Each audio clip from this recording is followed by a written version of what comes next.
पहाड़ियों में विराजमान भोले भंडारी की अपार महिमा है। कड़ में भोलेनाथ जी विराजमान हैं। दरअसल हिमाचल के मंडी शहर को छोटे काशी के रूप में भी जाना जाता है।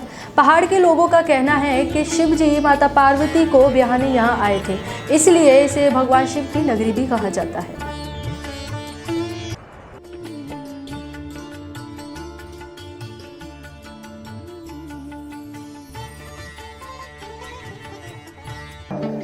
हिमाचल के मंडी शहर को भगवान शिव की नगरी के रूप में भी माना जाता है, यानी वहाँ के बाशिंदों की माने तो हिमाचल की मंडी शहर को दूसरे काशी के नाम से भी जाना जाता है। वहीं भक्तों का मानना है कि व्यास नदी की कलकल करती आवाज से लोग अभिभूत रहते हैं। वहीं प्रमाणों की माने तो हिमालय की पुत्री माता पार्वती का घर हिमाचल के मंडी को माना जाता है, यानी भोलेनाथ माता पार्वती को ब्याहने के लिए मंडी आए थे। इसी को देखते हुए हिमालय के मंडी को छोटे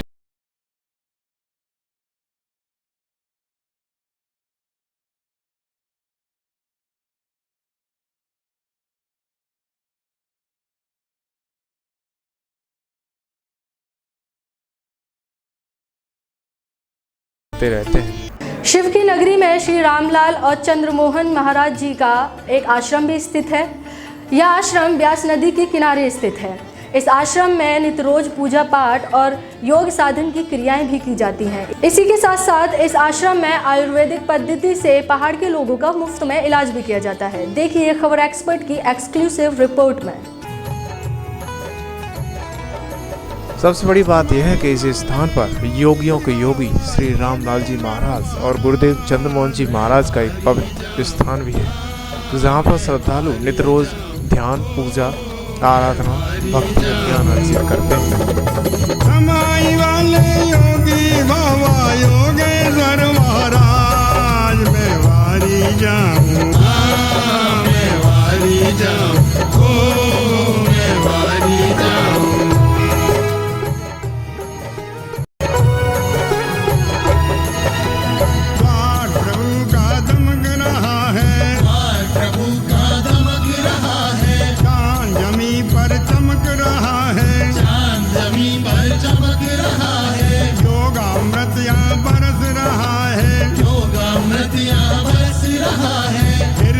जग क्यों तरस रहा है, फिर भी जग क्यों तरस रहा है। जाग उठा है सारा जमाना, जाग उठा है सारा जमाना। सूरज भी है सहमा सहमा, सूरज भी है सहमा सहमा। झोली सबकी भरने वाले, झोली सबकी भरने वाले। दूर मुसीबत करने वाले, दूर मुसीबत करने वाले। भोले वाले ओ मत वाले, माँ चलती के लाल, मैं वारी जाऊं, ओ मैं वारी जाऊं, हाँ मैं वारी जाऊं। सवाई वाले योगी बाबा योगेश्वर महाराज, मैं वारी जाऊं, ओ मैं वारी जाऊं, हाँ मैं वारी जाऊं, ओ मैं वारी जाऊं। ये आश्रम व्यास नदी के किनारे पर अपने आप में एक भक्ति और भाव का संदेश देता है। जैसे ही आप मंडी चौराहे से उतरकर महज 10 मिनट चलोगे, वैसे ही आपको योग साधन केंद्र योग सिद्ध आश्रम के नाम से दिखाई देगा। दरअसल इस आश्रम में वैसे ही आप पैर रखोगे, वैसे ही आपको शांति, सुकून मिलना शुरू हो जाएगा और शरीर की सारी थकान दूर हो जाएगी। ये आश्रम नदी के किनारे पर बसा हुआ है। ये वो हिमालय की बहने वाली प्रमुख नदी है। इस नदी की लंबाई 460 किलोमीटर है। ये पंजाब की 5 प्रमुख नदियों में इसका उल्लेख मिलता है और इसे व्यास नदी के नाम से जाना जाता है।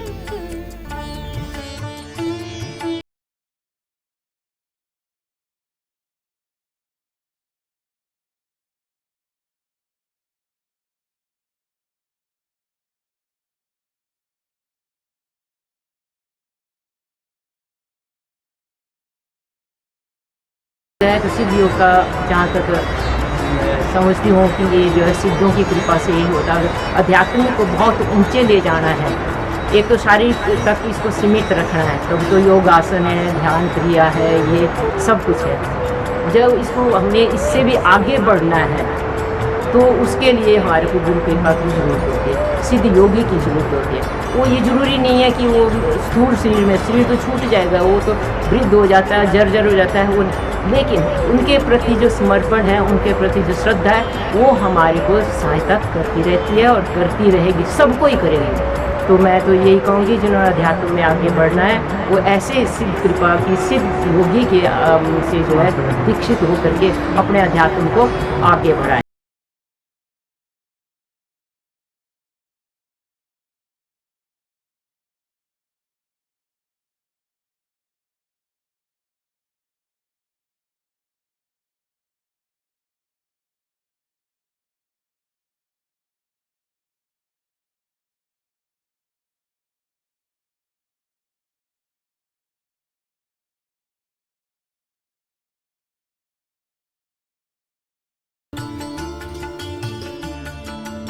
ये योग सिद्ध आश्रम जो बनाया गया है, ये श्री रामलाल जी प्रभु जी महाराज और चंद्रमोहन जी महाराज के उसमें बनाया गया है।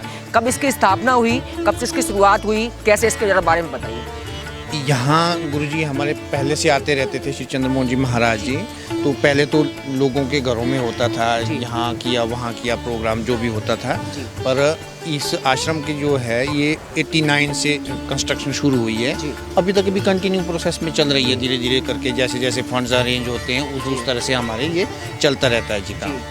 अच्छा, योग सिद्ध आश्रम पर इस तरीके से समाई में वहाँ पर भी योग सिखाया जाता था, तो यहाँ पर योग की महत्वता कितनी हिमाचल में देखने को मिल रही है? नहीं, यहाँ भी बहुत सारी फैमिलीज़ हमारी जुड़ी हुई है। डिस्ट्रिक्ट मंडी के कम से कम 500-600 फैमिलीज़ हमारे साथ जुड़ी हुई है, वो लगातार यहाँ आते रहते हैं। और गुरुजी का अब जो आजकल हमारे डॉक्टर दासलाल जी महाराज हैं, उनका भी शिविर लगता रहता है, साल में 1 आध 2 बार वो आते हैं, 5-7 दिन का यहाँ योग शिविर चलता है, तब तो काफ़ी लोग आते रहते हैं। बाकी लोग जाते हैं इधर उधर भी हमारे प्रचार के लिए आते हैं, कुछ लोग आते हैं यहाँ नेति धोती सीखने आते हैं, बहुत सारी योग की क्रियाएँ सीखने लोग आते रहते हैं और हफ्ता 10 दिन में चले जाते हैं, फिर अपने घर में शुरू करते हैं उस तरह से। इसी योग सिद्ध आश्रम के साथ साथ आपने एक आयुर्वेदिक संस्थान भी खोला हुआ है, हॉस्पिटल खोला हुआ है। यहाँ पर बताया गया, मैंने सुना भी है कि निःशुल्क यहाँ पर सिखाया, यानी दवाई दी जाती है और रोग को मुक्त किया जाता है। इसके बारे में जरा थोड़ा सा बताइए।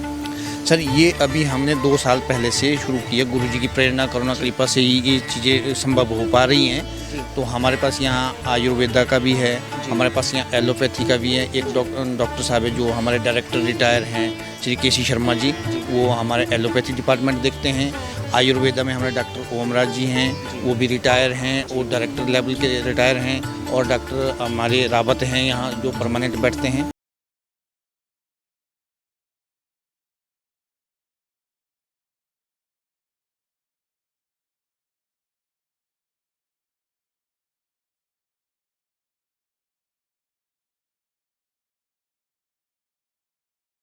से हम लोगों को फ्री में दे रहे हैं। और जो फिजियोथेरेपी के चार्जेस हैं हमारे, वो भी वैसे मार्केट में आपके 300 से 500 रुपये तक है, हमारे 100 रुपीज़ पर विजिट है। और इसको भी और मिनिमाइज़ करने की हम कोशिश करेंगे, जैसे जैसे गुरु भाई हमारे सहयोग कर रहे हैं। और इसका हम इसमें एक लैब की सेटअप करने का भी सोच रहे हैं कि भाई एक बायो टेक्निक लैब भी होगी यहाँ।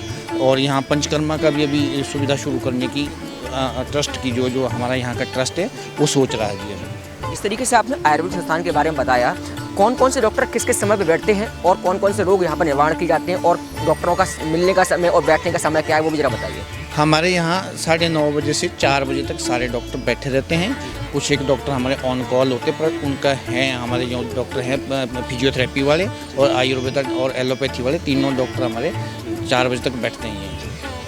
सबसे बड़ी बात बताइए कि योग सिद्ध आश्रम के साथ साथ यहाँ पे आयुर्वेदिक संस्थान भी है जहाँ पर रोग का निवारण किया जाता है। बताया सर ने कि दवाइयाँ बिल्कुल मुफ्त दी जाती हैं, जो कि उनके पास अवेलेबल है, वो दवाइयाँ यहाँ पर मुफ्त दी जाती हैं। और डॉक्टर जो मिलने का समय उन्होंने बताया कि 9:30 बजे के करीब बैठते हैं और यहाँ पर इस तरीके से रोग का निवारण किया जाता है। इसके साथ साथ मैं उन भैया से भी बोलूँगा वो भी नीचे आ जाएँ ज़रा, भैया ये से भी बोलूँगा वो भी नीचे आ जाएँ ज़रा। और मैं थोड़ा सा ये यहाँ पर जो ये व्यास नदी के सहारे यहाँ पर ये पानी जो बह रहा है, जो इसके बारे में जरा बताइए, इसका उद्गम कैसे हुआ, कैसे इसकी यहाँ पर शुरुआत हुई, कैसे क्या है, इसके बारे में जरा थोड़ा बताइए। ये ऐसा है कि भी ये भूमिगत है सारा। यहाँ हमारे कुछ भाइयों को लगा कि भी पानी की बड़ी किल्लत है, जो गवर्नमेंट की वाटर सप्लाई है वो अवेलेबिलिटी कम थी उसकी, इस करके कि भी आश्रम का पूरा नहीं हो पाता था। फिर हमारे कुछ गुरु भाइयों ने प्रयास किया, उन्होंने यहाँ अंदर को खोदना शुरू किया, जैसे कुआं टाइप बनवाया, फिर वहाँ से पानी निकला और उसको हमने फिर अपलिफ्ट करके पूरे आश्रम को भेजा है ऊपर एक। नहीं, जैसे कही जाता है कि समर लगी हुई है या डायरेक्ट की पानी 24 घंटे चलता रहता है, ऐसे 24 घंटे चल रहता है, 24 घंटे चल रहता है पानी। यहाँ नेचुरल है ना, ये तो बह रहा है, नीचे से निकल रहा है, ये 24 घंटे चल रहा है 24/7। जिस तरीके से कहते हैं कि ज्वाला जी में जोत जलती रहती है, उसी तरीके से यहाँ पर योग सिद्ध आश्रम में ये पानी की महत्वता बहुत बड़ी है कि 24 घंटे यहाँ पर ये पानी कल बहता रहता है, कोई बंद नहीं होता, कोई मोटर नहीं लगी, कुछ नहीं लगा। ये तो केवल योग सिद्ध आश्रम के यहाँ पर ये ब्यास नदी जो बह रही है उसके जस्ट बगल में ये पानी बह रहा है और 24 घंटे बहता रहता है। दूसरे गुरु भाई भी मेरे साथ हैं, मैं इनसे थोड़ा ब्यास नदी के बारे में थोड़ा जान लेता हूँ कि ब्यास नदी जो आपके बिल्कुल योग सिद्ध आश्रम के बगल में बह रही है, जरा उसका महत्व के बारे में बताइए कि इसका महत्व क्या है ब्यास नदी का। ब्यास नदी का महत्व बहुत पुराने काल से यहाँ पे है और जब यहाँ पे चंद्रमोहन जी महाराज आए थे तो उन्होंने इसी ब्यास नदी को देख के एक इशारा ये दिया था कि यहीं पे इसी के किनारे सिद्ध योग आश्रम होना चाहिए और उसी के कारण सभी गुरु भाइयों के सहयोग से, सभी गुरु भाइयों के प्रयास से यहाँ पे इस आश्रम का निर्माण किया गया। इस आश्रम का निर्माण किया गया। आश्रम में जिस तरीके से शाम के समय आरतियाँ होती हैं और कीर्तन वगैरह भी होते हैं, उसके बारे में जरा थोड़ा सा बताइए कि रोजाना क्या किस कार्य यहाँ पे जो आश्रम की आरती का समय है वो सुबह 5 बजे निर्धारित किया गया है और शाम की आरती जो है वो 7:30 बजे की जाती है। और सुबह के समय में हमारे जो गुरु भाई बहनें हैं वो योगाभ्यास के लिए भी आते हैं और यहाँ पे योग भी सिखाया जाता है। और इसी तरह से शाम की आरती जो है उसमें भी सभी गुरु भाई बहन इकट्ठे होते हैं और सामूहिक